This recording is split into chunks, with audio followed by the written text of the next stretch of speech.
का चोली दामन का साथ होता है। पेशावर की नर्सरियों में मुख्तलिफ इकसाम के रंगारंग फूल अपनी खूबसूरती और खुशबू के बायस लोगों की तवज्जो का मरकज बने हुए हैं।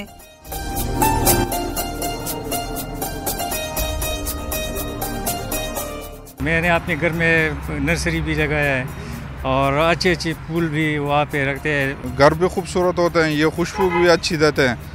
मौसम बहार में जमीन पर बिछे हुए सब्जी की चादर पर कशीदा किए गए खूबसूरत फूल हर किसी को अपनी जानिब खींच लाते हैं। रंग बिरंगे खुशनुमा फूल नजरों को जितने भले लगते हैं, इतना ही मुश्किल इनकी अबियारी है। नवंबर में लगाते हैं ये, फिर जनवरी में इसको हम शिफ्ट करते हैं ज़मीन में भी और वो बैग्स में भी।